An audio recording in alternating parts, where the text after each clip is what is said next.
This is our combined review for the trilogy of the Sonic the Hedgehog movies.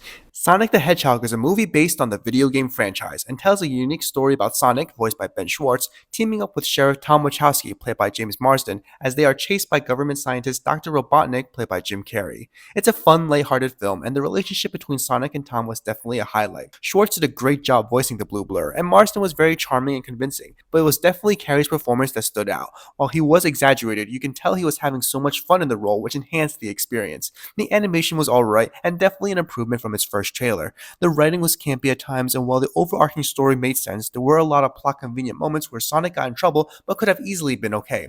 Sonic the Hedgehog 2 is a 2022 action-adventure comedy film that follows Sonic after he banishes Dr. Robotnik to the Mushroom Planet. The story is a lot more action-packed as we are introduced to Tails and Knuckles, who are helping Sonic and Dr. Robotnik respectively to acquire the Master Emerald. While Knuckles' introduction makes sense given his backstory and motivations connected to Sonic's former guardian Longclaw, Tails' introduction feels very random and plot convenient for Sonic. In fact, the movie is strewn with moments that conveniently move the story from point to point. The movie does drag on a bit, especially during Rachel and Randall's storyline, as it doesn't add much to the plot other than a few laughs. But the limited screen time between Tom and Sonic is heartwarming as it adds to Sonic's character growth. The acting overall is decent, and Jim Carrey as Dr. Robotnik is once again zany, over the top, and entertaining. Sonic the Hedgehog 3 is an action-adventure comedy film that once again features Sonic as he, Tails, and Knuckles encounter the new hedgehog in town, Shadow. Shadow is accompanied by Gerald Robotnik, the grandfather of Ivo Robotnik, as they exact revenge on humanity for a tragic accident involving Maria, Shadow's friend and Gerald's granddaughter. Compared to the second movie, this film is shorter and much more focused on the main plot, with fewer silly and distracting subplots. The writing and dialogue is corny at times, yet the scenes between Team Sonic and the Robotniks are humorous and engaging. Speaking of the Robotniks, hats off to Jim Carrey again for playing both of them, as his hilarious acting really shines through. The overall acting by the cast is wonderful too, as Ben Schwartz provides more mature emotions on Sonic, Idris Elba provides comedic range with Knuckles, and Keanu Reeves provides tragedy and anger through Shadow. The final act of the film is entertaining with plenty of well-executed action sequences that are enhanced through music that Sonic fans will definitely appreciate.